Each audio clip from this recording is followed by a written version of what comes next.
Kulika yomu kumulamoko mu gataliko nfufu amalala mu mpaka z'omulimi asinga ezitekebwa kampuni ya Vision Group etwani Bukedde TV nezitekebwamu ensimbi ekitebe kya Budaaki mu Uganda, kampuni y'ennyonyi eya KLM Airlines, banka ya DFCU ne kampuni ya Cowdice leeta akalungo k'enkoko n'ebisolo okuva mu ggwanga lya Budaaki. Leero tukuleetedde eyatandika n'ente nga kati ayina n'embizzi eziri eyo mu 200.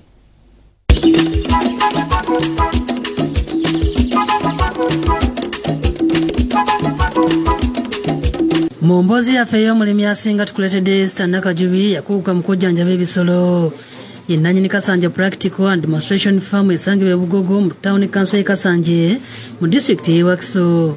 Nakajjubi alunda ebisolo okuli embizzi, ente nga n'enjuki yazigatta ku byalunda. Ogw'okulunda yagutandika emyaka 6 egiyise era nga yatandika n'ente emu saako embizzi 15. Atunnyonnyola emu ku byamuwaliriza okuyingira eby'obulunzi okuli ekyokuba nti yalinanga okufuna amata g'abaana so nga naye yalina obulwadde bwa alusa. Kakopo nezaala Margaret. Bwezaala Margaret nezaala Liz ne Margaret nezaala Mukisa nga zizaala nkazi. Kati bwekyo famu bwe yagenda ng'ekula. Obulunzi yasooka kubukolera ku bunene bwa ttaka erya fuuti 5 ku 10 mu bitundu eby'Entebbe era ebisolo bye yabirabiranga bulungi. Okusinziira ku Nakajjubi ennyana ku ssaawa 6 ezisooka olina okuzibwa amata mangi ddala so nga ennaku eziddako era akubuulira engeri zirabirwamu okusobola okugumya ebyenda.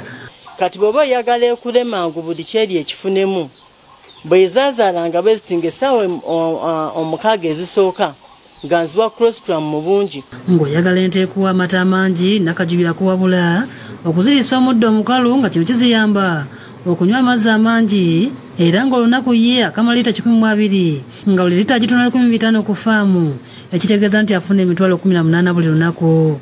Zonna zonna ewamu tukamala lita 10 ku 20. Akubuulira engeri omulunzi gy'osobola okukolamu ebikanja n'okuzimba ekiyumba eky'omulembe mw'osobola okulundira ente ate n'okutereka omuddo gwazo omukalu gwe bayita hay.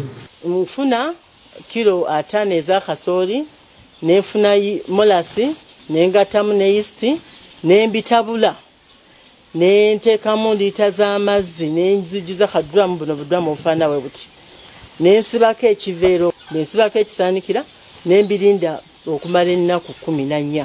Munda mu kiyumba yassaamu seminti bifo eziriira newezisula ate nga yalekawo n'ekifo wezikolera ddwiro okuzongera obulamu.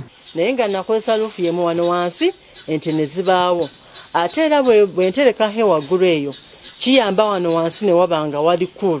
Nakajjubi era akunyumiza engeri gye yatandikamu okulonda embizzi ze nga yatandika n'embizzi 3 enkulu ng'ente yalina 12 era nga nnyonnyodde enkola gyakozesa. Nefuna hardcore ne musiba naye nkubuulira nti okuva lwe nasiba hardcore oyo akola bulungi nnyo mu mbizi. Embizzi ne weesima ejjinja erimu oba 2 ojja gwe kennyini ng'omulunzi n'endyedizaawo. Ku kiyumba ky'embizzi waggulu yasalawo okulundirayo enkoko. Waggulu nnunda enkoko nkozeseza luufu yemu emiti gyegimu kale matirio yeeyongerako naye ate wansi nnunda embizzi. Mu kiseera kino alina embizzi 236 azirabirira mu ngeri ez'enjawulo era nga yakozesaako ebirungo okwali mukene, soya n'ebirala kyokka tebyamukolera bulungi nga wano yatandikira okukozesa akalungo ka Cowdice akamuyambye ennyo. Nakozesaako ebirungo ebyaffe bye tulina nga mukene, soya naye nembifunamu obuzibu bungi bwalimu salmonella n'ebirala bingi kyenakola nenkyusa nenkozesa buno obulungo obuli imported. Akunnyonnyola engeri embizzi ento gyerabirwamu okuviira ddala ku mmere gyagiriisa. Naye tuterayo akabizzi kano emmere ne katandika okulya ku nnaku 7 ne kareducinga pressure gye kateeka ku maama. Okusinziira ku musawo Nakajjubi embizzi tagiweerawo nnume ng'esaze ng'agirindamu akaseera. Mbalinda ne baweza emyezi 7 oba 8 reproductive organs nezeeyongera okuba nga zikola ki zikulamu. Akunnyonnyola engeri gy'alabiriramu embizzi eryeggwako okutuusa bwezaala ng'agikola nkye bayita steaming ekimuyamba okuteeka obwana n'enkulu. Eggwako nkola kye bayita steaming up ng'ebuzaayo omwezi gumu ezaale. Steaming up eyo bwe ngikola kiyamba obwana buno bunazaalibwa nga bulina sayizi emala. Gw'alina embizzi enkazi akuwabula ku kika ky'ennume kyolina okugiwa. Esobola okulinyira ku myezi 8 naye tugirinda neeweza emyezi 9. Kati naye bweba etandika ogiwa enkazi nga tezigisinga bunene. Obwana bw'embizzi abutundira ku myezi 2 nga buli kamu akatunda emitwalo 28. Embizzi enkulu enkazi agitunda akakadde kamu n'ekitundu ate ennuma akakadde kamu.